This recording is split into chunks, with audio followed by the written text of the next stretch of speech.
Notre rôle maintenant, c'est détecter notre lumière et en profiter au maximum. Et quand on a un plaisir ou un désir, la porte s'ouvre encore plus grande. Vous comprenez c'est quoi la lumière?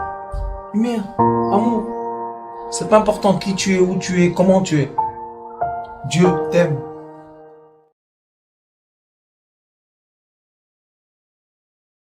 La fête de Shavuot est la fête de la Torah.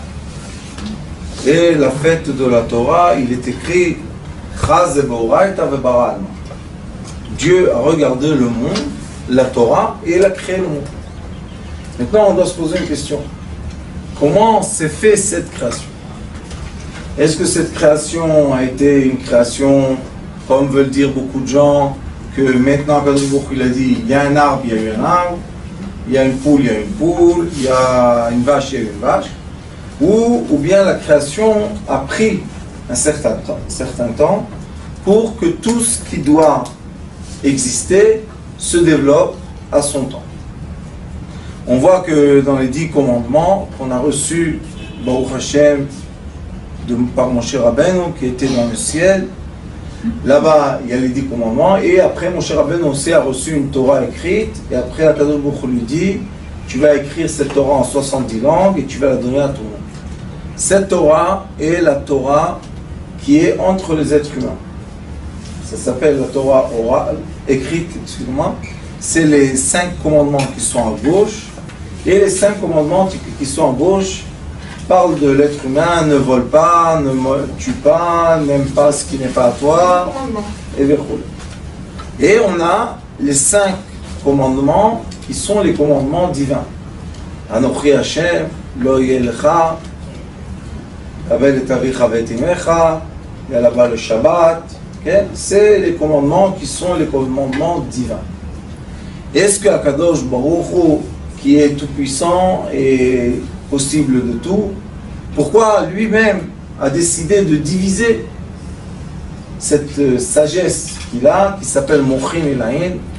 Pourquoi il a décidé de la diviser en 10 et nous donner 10 choses principales, et après nous donner une autre Torah, que dans cette Torah-là, il y a beaucoup de mots, et tous les mots sont écrits à la racine d'une lettre qui s'appelle Yud. Et on voit que, en effet, Akadosh Baruch Hu nous a montré qu'il a les forces concentrées et les forces d'unité. D'accord? Il y a une lumière très forte qui s'appelle la lumière divine, et on voit que cette lumière-là a eu un choix de quoi? De ne pas s'imposer dans le monde comme elle est, mais de se diluer. Est-ce que cette lumière-là, elle a été perdue dans la force qu'il a écartée. Et vous savez que quand on prend une torche et on illumine le vide, on voit rien du tout. Vous allez à la plage, vous prenez une torche et vous illuminez l'air qui est devant vous, vers la plage. Qu'est-ce que vous allez voir? Rien. Rien du tout. Ah bon? Rien. Vous allez vous retourner vers le mur, vous allez illuminer le mur et vous allez voir beaucoup. Parce que la lumière, elle a un caractère qui est très intéressant. Elle va avec aucune force nulle part, où on ne la veut pas, elle n'existe pas. Et quand on projette la lumière, elle s'écarte.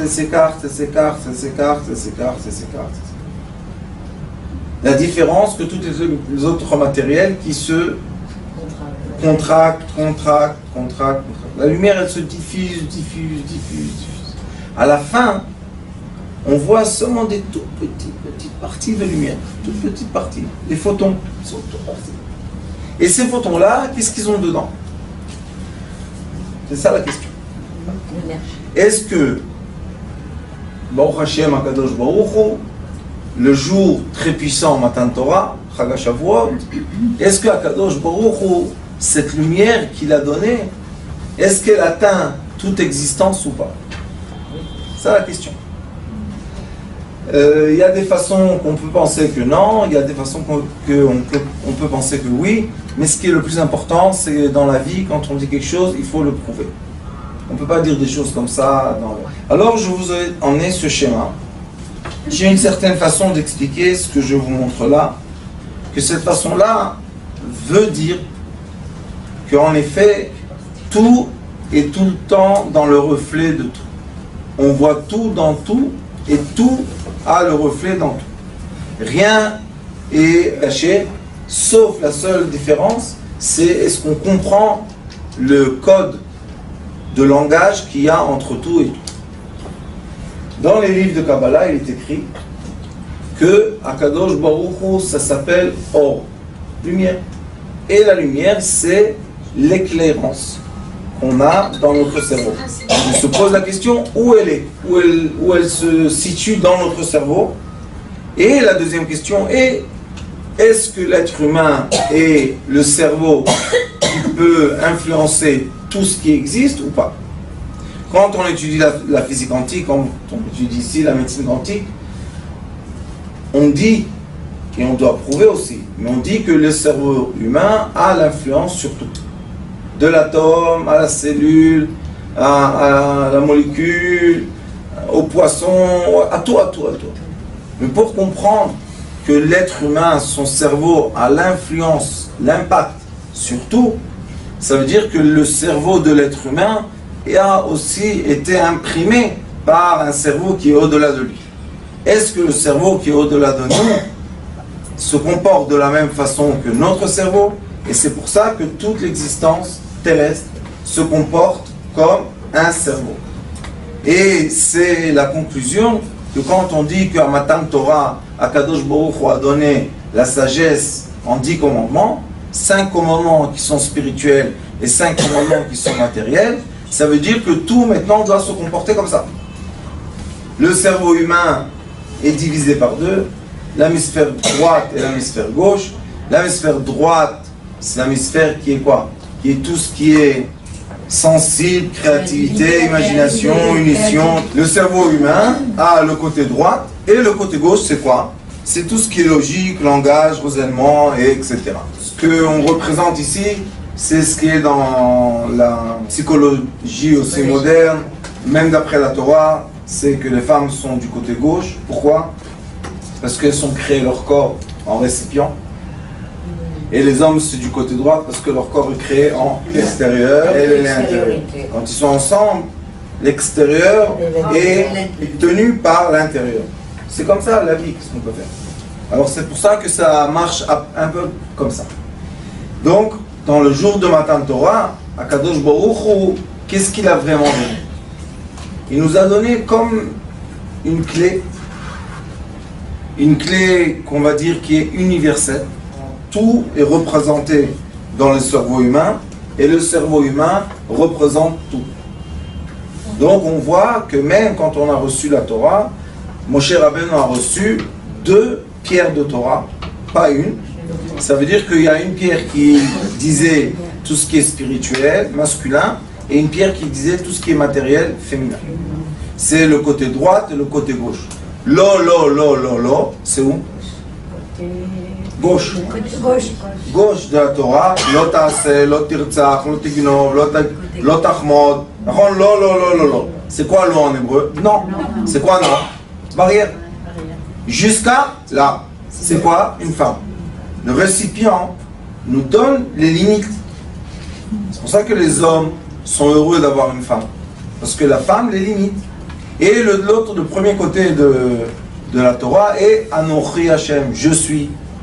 Lo yelecha elokim achirim al panai. Toujours il y a une certaine présence, que cette présence-là, c'est la présence masculine qui représente aussi l'homme qui a toujours les rêves, qui sont toujours très grands, qui veut faire des affaires, etc.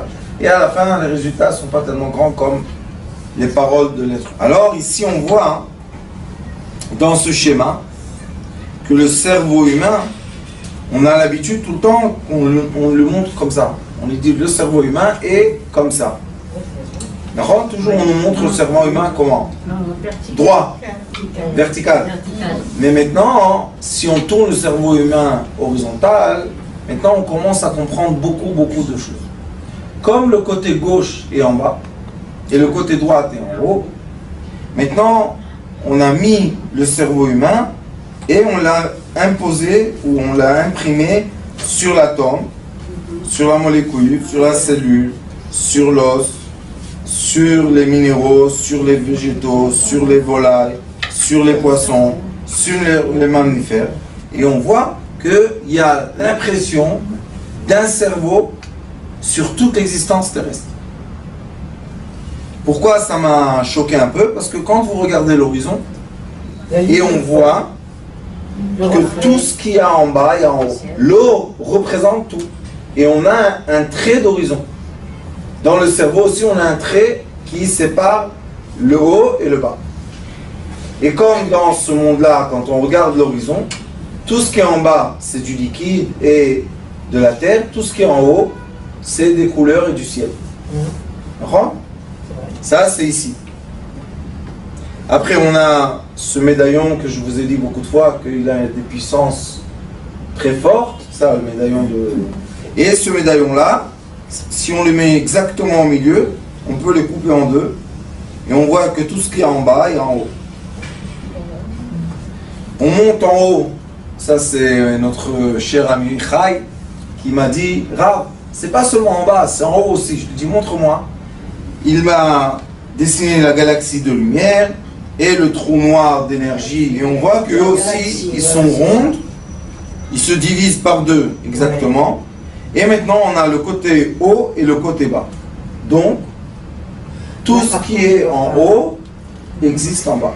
Il a mis d'un côté galaxie solaire, de l'autre côté un trou noir dans l'espace. Et dans l'espace, tout se comporte comme en dessous du ciel. Donc, il y a un cerveau qui a créé toute la création de l'atome jusqu'aux plus grandes galaxies mondiales. Ça veut dire, maintenant, une chose, il y a beaucoup de conclusions à faire dessus, mais juste des petites conclusions pour nous. Si Moshe Rabbeinu a reçu une Torah des cieux, ça veut dire que cette Torah-là va avoir un impact sur le monde terrestre. De l'atome jusqu'aux plus grandes galaxies qui existent. Et quand on rentre dans cette sagesse profondément, on voit une chose magnifique. Que nous, l'être humain, nous sommes l'intermédiaire entre toutes les consciences. On sait que les étoiles ont une âme. Il est écrit que les étoiles, ce sont des âmes. Donc ils ont une conscience vis-à-vis de Dieu. Mais ils ne parlent pas. Ils ne s'expriment pas. Pas avec notre langage. Ils s'expriment, mais pas avec notre langage. Et nous, l'être humain, nous sommes le seul être sur la terre qui a reçu le droit de la parole. Et dans le droit de la parole qu'on a reçu, on peut connecter tout ce qui existe à tout ce qui existe. Et en effet, la volonté divine est, comme on dit, Kriyat Shema, Shema Israël, Hashem, Elokeinu, Hashem. Akadosh Baruch Hu veut qu'on arrive à faire des efforts du cerveau tellement qu'on arrive à comprendre et expliquer logiquement et prouver qu'en effet la conscience est une conscience. Maintenant cette conscience voyage, elle voyage dans toutes les existences possibles. Elle peut être un atome, elle peut être le proton, elle peut être l'électron, elle peut être le photon, elle peut être un être humain, elle peut être un animal, elle peut être un minéral, elle peut être végétaux, elle peut être une étoile, elle peut être une galaxie. On peut l'imprimer partout et commencer, ce qui est le plus important à comprendre, connecter avec tout ce qui existe. Parce que dès que je mets ce schéma sur une fleur, sur un fruit, sur un manger, sur une lettre, sur tout ce que je vais mettre qui existe, je vais mettre le schéma, je vais avoir la possibilité de parler avec lui. Pourquoi? On est influencé partout et on peut influencer tout. Nous sommes la connexion entre une sagesse et l'autre qui n'ont pas forcément le même langage. Mais nous, l'être humain, comme Baruch Hashem, on a eu la chance de la parole et on peut communiquer les uns avec les autres, on peut se dire des choses, on peut étudier des langues, on peut avoir des idées gigantesques et on peut parler avec une petite fourmi. Un être humain avec son même cerveau, il peut inventer l'Internet et de l'autre côté, il peut avoir une difficulté de manger une glace. Le même être humain.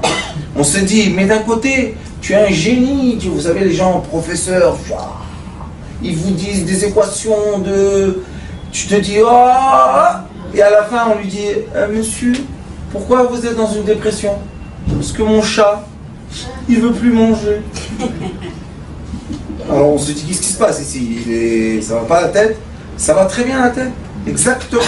La tête va très bien. Pourquoi? Parce qu'il se comporte exactement comme notre tête est créée. Il y a un côté droite qui est un côté super grand et il y a un côté gauche qui est un côté étroit, qui veut dire je veux formaliser tout ce qui est autour de moi. Je veux transformer toute sagesse en forme d'étude, en forme de logique que je puisse comprendre. Et ça, c'est un grand cadeau qu'on a reçu ce jour-là de Shavuot. Il est écrit que la nuit de Shavuot, c'est pour ça qu'on fait le tikkun toute la nuit, on reste éveillé, et le matin on fait la prière très tôt. Il est écrit que dans la nuit de Shavuot, le Keter, qui est le summum des 10 attributs, se révèle où? Dans le Malchut, dans l'attribut la plus basse, on va dire. Mais quand on étudie Sefer Yetzira, on voit qu'il est écrit là-bas que le Keter et la Malchut, ils sont le Keter et la Malchut. Qu'est-ce que ça nous donne, vous savez? Au lieu de regarder un trait droit, on doit voir une hémisphère fermée. Si le Keter est la Malchut et lui c'est le plus haut, elle c'est la plus basse, donc ils se rejoignent. Et comme ici il y a des sphères, alors il ne peut pas les dépasser. Qu'est-ce qu'ils font? Autour. Ils se joignent comme ça. Ils se contournent. Ça veut dire que ce monde-là est rond, pas par hasard. Il y a une bonne raison. Et qu'est-ce que est le Keter? Le Keter est, ce que je vous ai dit, la lumière qui s'est diffusée par le Chokhmah, diffusée. Et à un moment, si cette lumière n'aurait pas été captée dans un récipient qui s'appelle Bina, on aurait perdu la signification de cette lumière. Et comme cette lumière veut imprimer ce monde, donc elle ne peut pas partir, et à la fin, on ne la capte pas, puisqu'elle devient des... Mais qu'est-ce qu'il a fait à Kadosh Baruch Hu? Devant la Chokhmah, il a mis la Bina. C'est quoi la Bina? La mer céleste. Et la mer céleste, c'est un puits avec des limites. Alors il a dit à la sagesse céleste, quand tu veux t'exprimer, exprime-toi pas dans le vide. Tu dois t'exprimer dans la Bina. C'est pour ça que chaque homme dans le monde, quand il veut exprimer ses pensées qui sont très larges, il doit les exprimer dans des limites, sinon les gens n'arrivent pas à capter et n'arrivent pas à acheter cette marchandise. C'est une marchandise qu'on ne peut pas critiquer. Alors à quoi ça sert cette sagesse? Mais si on arrive à transformer une sagesse à quoi? Une réalité, alors cette sagesse est très valable. On peut la vendre, on peut l'acheter, on peut l'utiliser. Regardez, on a tous les petits portables à iPhone. Et dans l'iPhone, il y a plein de sagesse. Ça n'arrête pas tous les jours. Et les gens disent, c'est dangereux, c'est pas bien. C'est pas bien parce que toi, tu n'utilises pas bien. Mais c'est très bien aussi. Si on l'utilise comme il faut, c'est très bien. Au lieu de se perdre avec un taxi ou dans un bus, on ne sait même pas comment demander au chauffeur où arrêter, on rentre dans l'application et on va où il s'arrête, ça nous parle en français, on s'arrête à la gare qu'il faut et ça va, on n'a pas perdu une journée à se perdre. Et dans plein de domaines, On voit que ça nous aide beaucoup. Sauf la question est, comment on applique la sagesse céleste? C'est pour ça que Akadosh Baruch Hu a dit à Moshe Rabbeinu, dans les premiers Luchot Abrit, dans les premières pierres, c'était des pierres célestes et l'écriture céleste. Et Akadosh Baruch Hu a vu qu'on ne peut pas supporter ça. Quand il a fait trop de Kedusha, il y a eu le Vaudor. Donc le monde n'a pas supporté quand le monde céleste s'imprime dans le monde terrestre. Il va recevoir une lumière négative qui va le mettre en équilibre. La lumière négative est quoi? Et le mal. Mais le mal n'existe pas. C'est juste des forces qui n'arrêtent pas de nous mettre dans l'équilibre. D'accord? C'est tout le temps. Après, qu'est-ce qu'il a dit à Moshe Rabbeinu? Dans les deuxièmes tables, il lui a dit, emmène-moi de la pierre de la terre et je vais écrire dessus dans le ciel. Ah, maintenant, c'est ça, il n'y a pas de problème. Moshe Rabbeinu, tu m'emmènes ce qui est terrestre, j'imprime le code céleste et tu fais descendre en bas. Et là, tout le monde est content. Pourquoi? Parce que nous, les êtres humains faits de la terre, on n'arrive pas à comprendre dans notre cerveau ce qui est seulement lumière, puisqu'on est moitié terrestre et moitié céleste. C'est pour ça que vous avez eu raison quand vous avez regardé tout à l'heure. Vous avez dit, alors tout a un bas et un haut. Bien sûr que tout a un bas et un haut. Et tout aussi a quoi? A des polarités. Tout ce qui a polarité, ça veut dire on a toujours le nord et le sud. On a le plus et on a le moins. On a le haut, on a le bas. On a le positif, on a le négatif. Est-ce que positif et négatif veulent dire quelque chose de mal? Non. Le positif et négatif, c'est juste un nom qu'on a donné à deux polarités. On pourrait l'appeler orange et abricot. Chacun fait ce qu'il veut. Mais ça ne veut pas dire que c'est pas bien. Il y a eu un langage céleste qui s'est imposé sur ce monde et on arrive à utiliser ce langage pas mal pour arriver à se contacter, à être ensemble, avoir des enfants, créer des familles. Baruch Hashem. Il y a une Mishnah qui est Masechet Chagiga. La Masechet Chagiga, c'est une Mishnah qui parle un peu de choses célestes. Il n'y a pas beaucoup de Mishnayot qui parlent un peu dans les cieux. Et là-bas, la Mishnah dit qu'il y a la sagesse de Bereshit, qui est une sagesse qui est égale, Beshnaim, Bereshit, Lomdim Beshnaim.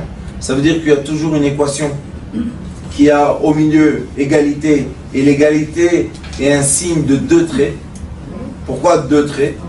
En haut et en bas. Égal. S'il fait deux traits, pourquoi tu dis égal?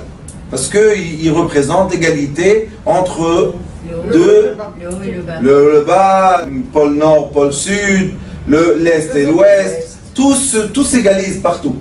Ça, c'est la mathématique. Après, il est écrit Umaaseh Merkava Beyechid. Il y a une sagesse qu'on peut étudier seulement seul. Mais même quand on étudie tout seul, est-ce qu'on étudie avec notre cerveau ou pas? Oui, on utilise le cerveau. Mais si on a étudié une sagesse tout seul et on n'arrive pas à la faire entrer dans une équation pour l'enseigner aux autres, mon Rav, mon Chaim Zatzal disait que cette sagesse-là n'est pas valable dans ce monde. Je peux enseigner seulement ce qui est logique. Mais on voit que l'enseignement évolue de génération en génération. Nous avons des enfants japonais, chinois, à l'âge de 6 ans, 7 ans, ils travaillent à NASA. Déjà, ils programment des ordinateurs que nous, on ne sait même pas qu'ils existent encore. Eux, déjà, ils les programment. C'est quoi ça? C'est transformer la sagesse céleste en équation terrestre. Grâce à quoi? Grâce à ce cerveau magnifique qu'on a, qui est un côté gauche et un côté droite.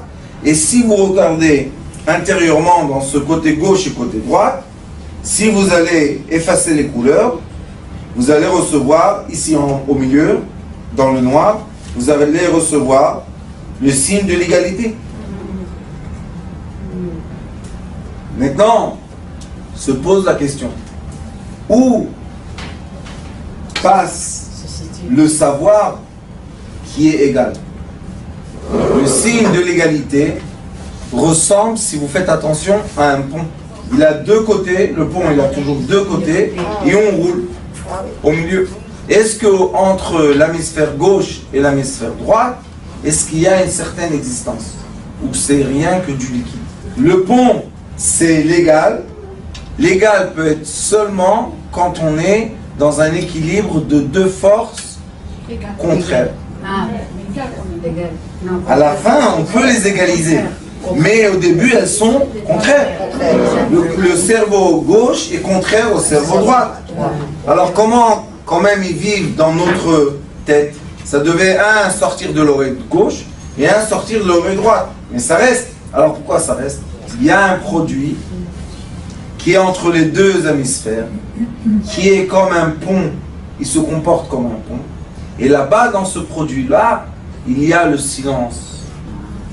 Il y a la paix, il y a l'égalité, il y a l'empathie, la tolérance, oui. La tolérance, c'est au milieu. Pourquoi? Parce que dans la tolérance, on accepte le droit et le gauche. Et je veux poser une question. Pourquoi on doit les accepter? Parce que tout le monde est la création de Dieu. Chaque personne est la création comme elle a été créée. Alors qu'est-ce que tu te mêles? Alors qu'est-ce qui reste à faire entre nous? S'accepter. Et comment on peut s'accepter? En s'aimant. L'aimant, qu'on dit en aimant en français, il y a deux significations. L'amour, en aimant, et l'aimant, attirer. C'est pas l'attirance seulement, c'est de tenir dans ses bras les deux différences. Tu es capable de tenir la polarité plus et la polarité moins dans tes mains. Est-ce que dans notre corps il y a une polarité aussi? Pourquoi? Le cœur, quand il pousse le sang, il le pousse dans les artères, pas dans les veines. Donc il y a un tuyau qui sort vers la main, qui fait le tour et qui retourne en étant quoi? Dans les veines. Le sang passe d'un côté à l'autre et il se purifie dans les poumons, dans le foie, dans les reins. Il y a un cycle de vie qui a un sens. Et c'est pour ça que les gens qui étaient avec moi dans le désert, je leur montre là-bas sur leur corps, avec la pensée, avec la parole, avec l'action, qu'on a un sens dans notre corps, et ce sens-là veut dire la vie, et le sens contraire veut dire l'inverse de la vie. Donc, si on veut atteindre toute existence, on est obligé de faire entrer dans notre tête, dans notre cerveau, la sagesse de la Torah, qui est la sagesse de quoi? De l'égalité entre les polarités. Comme sur la Terre, on a l'équateur. L'équateur est le trait de quoi? Du milieu, qui veut dire je fais l'équilibre entre les deux polarités.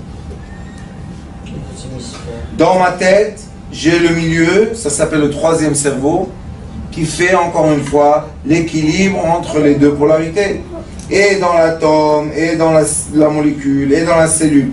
Partout, on voit qu'il y a un point commun, et ce point commun a une hémisphère haute qui est l'hémisphère qui veut grandir, une hémisphère bas qui veut rapetissir, et quand on prend un fruit, ou bien même un verre, et on veut que ce verre soit stable sur la table, regardez comment il est fait. En haut c'est large, et en bas c'est étroit. Si on prend le milieu, on va prendre tout ce qui est en dehors de l'égalité. Vous allez voir que le verre, tout ce qui sort dehors, s'égalise avec tout ce qui est rentré dedans. J'ai juste un verre dans ma main. Je cherche le juste milieu qui est à peu près là. Maintenant, je coupe tout ce qui est extérieur. Vous voyez, qui se forme ici comme un triangle. Ce triangle-là, si je le découpe et je le descends en bas, il va être exactement le triangle qui me manque de là à là. Pourquoi c'est comme ça? Parce que tout est en équilibre.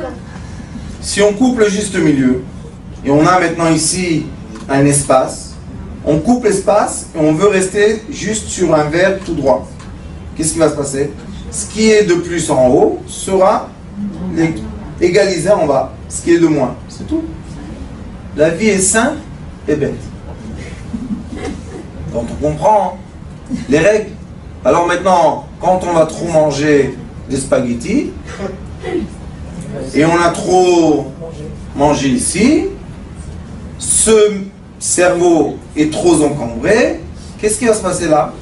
On va aller dormir. Ce cerveau a fait la digestion, il a évacué ce qu'il ne fallait pas évacuer, hop, on se réveille. On se réveille. Qu'est-ce qui s'est passé? Pourquoi tu te réveilles? Parce que ce qui était de trop est venu s'égaliser avec ce qui était de moins. La vie est simple ou pas? Elle est simple. Donc si on va dire à quelqu'un chantage au sentiment, il ne faut pas être étonné que cette personne-là va après nous donner un coup dans nos sentiments.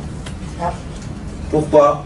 Parce qu'on a pris dans le chantage au sentiment les sentiments qu'il ne fallait pas prendre naturellement. Et maintenant, ce qu'on a pris de plus, on va recevoir de moins. Et les mamans pleurent. Pourquoi? Les enfants sont fâchés avec nous. Soyez ashkénaz un peu, vous allez voir qu'il n'y a pas de mérivote avec les enfants. Non. Pourquoi? Parce qu'on est juste comme ça. Et on ne veut pas rentrer dans le plus et dans le moins. Ça ne nous sert à rien. Aujourd'hui, une dame m'a dit, j'étais gentil avec ma belle-fille, tous les Shabbat, je lui ai fait du bien, je lui ai fait à manger.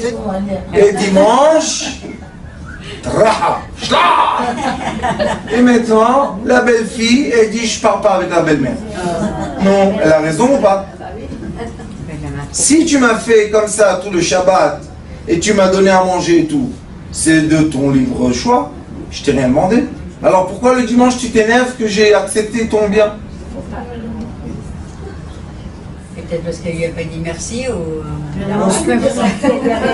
Mais c'est exactement le problème. Si tu as donné, c'est pour comprendre. Si on a pris, pourquoi tu t'énerves que tu as donné? Non, parce qu'on attend, on retourne. Ah, on attend au retour. C'est pas bien aligné, c'est bien déformé, mais pas aligné. Quand c'est aligné, on n'attend rien en retour. Alors qu'est-ce qu'on dit? Elle est mal éduquée, la petite. Elle a 50 ans, la petite, elle est mal éduquée. Elle vient pas de bonne famille, la petite. Elle a 50 ans, pourquoi elle vient pas de bonne famille? Qu'est-ce qu'il y a? Tu maudis la famille de ton fils et de tes enfants, petits-enfants? Ah non, non, mes petits-enfants, ce sont mes petits-enfants. J'ai dit oui, mais c'est les enfants de la femme aussi, hein. Ah bah oui. Ben, ça se voit pas, hein. Alors là, ça se voit pas, là. Qu'est-ce qu'il y a? Il faut égaliser nos sentiments pour bien vivre sur la terre. Nous sommes le cachet de tout ce qu'il y a autour de nous. Tout ce qu'il y a avant nous. Tout ce qui est avant nous nous a imprégnés. Mais après nous, nous sommes la continuation de tout ça. Ça veut dire que toute l'existence qu'on voit, qu'on perçoit, est une existence qui était où? Dans notre cerveau, gravée bien avant nous. Donc, tout ce qu'on voit autour de nous, nous représente. Quand nous, on change intérieurement, tout ce qui est autour de nous change extérieurement. Ah, si par exemple une personne déclenche une agressivité sans le vouloir, sans avoir rien fait, ça veut dire qu'elle est en faute elle-même. Ça veut dire, Baal Shem Tov HaKadosh, Parashat Bereshit dit, c'est pas possible de voir quelque chose qui n'existe pas en moi.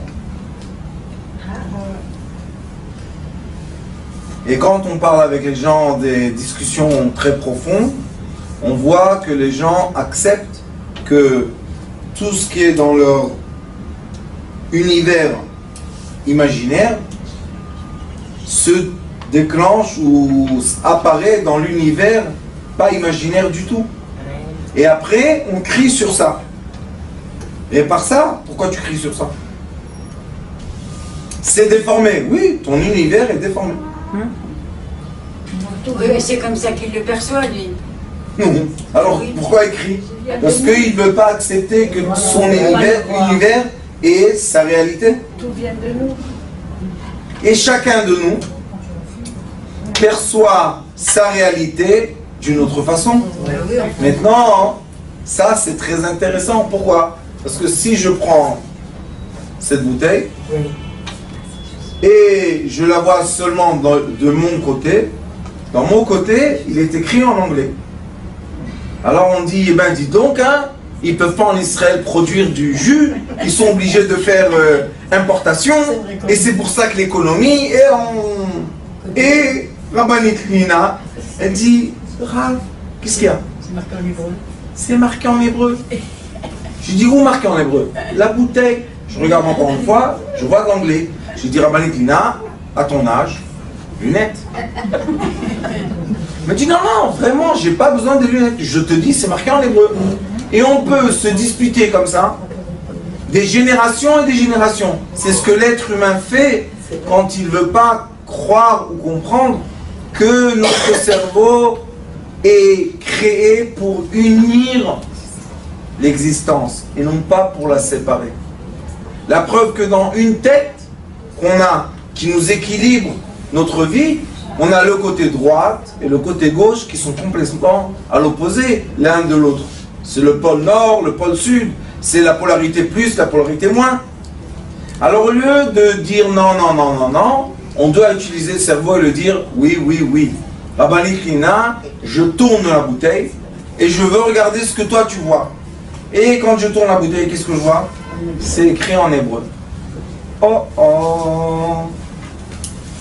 Alors pourquoi tu as crié des années que ça n'existe pas en hébreu? Parce que tu as reçu des calories de Yetzer Hara ou Yetzer Tov, et au lieu de les utiliser de façon positive, tu les as utilisées de façon négative. Quelle est la façon négative d'utiliser les énergies? C'est se séparer. Quelle est la façon positive d'utiliser les énergies? C'est s'être unis. L'union. Tout le temps rapprocher tout. Jamais écarter et séparer. Tout le temps rapprocher les choses. Et quand les choses sont proches, il y a un vocabulaire, il y a une connexion. La connexion fait la force. Cette force-là, c'est une force qu'on a besoin, c'est une force vitale. D'accord? Si on a besoin de cette force vitale, donc notre cerveau est le cachet de toute l'existence qu'on va percevoir réellement. Et aussi est le cachet de toutes les existences spirituelles qui nous ont été avant nous. Ils nous ont précédés. Alors maintenant on peut comprendre pourquoi le cerveau est rond. Parce que la Terre est ronde. Et quand les hémisphères sont ronds, tout point touche tout. Vous savez, le rond, c'est la seule forme géométrique que tout point touche tous les points. Et toutes les autres, il y a des angles. Et les angles font que cette énergie va par là, cette énergie va par là, et ils ne vont jamais être ensemble. Mais dans le rond, tout touche tout. Alors c'est pour ça qu'on doit savoir. Erev Chag HaShavuot, qui est la fête de Kabbalah de la Torah, on est dans le monde de la Malchut, qui est le monde de quoi? Terrestre, et le monde de la Malchut représente le monde céleste du Keter. L'atome est créé exactement comme quoi? Comme la galaxie, notre galaxie de notre soleil. Tout tourne autour d'un soleil très fort. Dans l'atome aussi, il y a un soleil très fort au milieu qui tient tout. Dans la Terre, il y a au milieu un soleil très très fort qui est très très chaud, qui tient tout. Donc tout est tenu par tout. Pense maintenant comme tu veux ou comme tu as besoin. Hein? Rêve les bonnes choses qu'il faut rêver, tu vas les trouver dans la réalité. Tu rêves, tu navigues dans un espace qui est négatif, tu vas recevoir un monde négatif. Mais comme il y a un pont au milieu, tu peux toujours passer du positif au négatif et le négatif au positif. Disait mon grand-père, le Cohen Djerbien, il avait les mains comme ça, vous connaissez les mains de Djerbien, grandes comme ça. Alors il disait, mon fils, le juste milieu. Il faisait toujours comme ça avec ça. Le juste milieu. Maintenant, je commence à comprendre, parce que dans le sudjok aussi, c'est la médecine qu'on enseigne, on a un trait au milieu de la main. Ouais.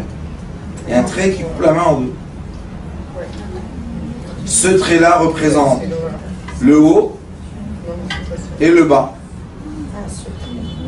Si je pense de façon logique, je suis en bas du trait. Si je pense de façon rêve, imagination, je suis au-delà du trait. Ouais, regardez au milieu. Il y a un trait au milieu de la main. Oui, exact. Voilà, c'est ça, voilà. Pourquoi il y a un trait au milieu de la main? Mets le trait en bas, mets le trait en haut. Pour nous montrer que quoi? Que le monde est divisé par deux. Et aussi dans la main, on a deux hémisphères, supérieur et inférieur. J'espère que ce cours de Torah qui explique un peu ce grand secret que Bezrat Hashem va développer ensemble, vous donne la sensation, un aperçu du monde qui nous entoure, qui veut dire qui est quoi? Le miroir de l'espace qu'on a dans le cerveau nord. Et si dans le cerveau nord, on ne change pas d'hémisphère et on ne change pas de sphère et on ne change pas d'univers, alors le cerveau sud, le cerveau gauche, ne sait rien faire. Il sait, mais il ne sait pas changer. Pour changer, il a besoin de nous qu'on change. Qu'est-ce qu'on doit changer? La racine du changement, la pensée. Après, la parole. Après, l'action. Quand on est arrivé à l'action, disent les sages, 40 jours, tu as fait une action mécanique, elle devient ta nature. Tu ne dois plus faire d'efforts. Ça devient ergen et farlioteva. Alors, est-ce qu'on peut dire qu'il ne nous a pas donné dans notre cerveau toutes les façons pour se transformer en ce qu'on veut? Bien sûr qu'il nous a donné. Toutes nos actions sont la transformation de toutes nos pensées. Baruch Adonai Leolam. Amen.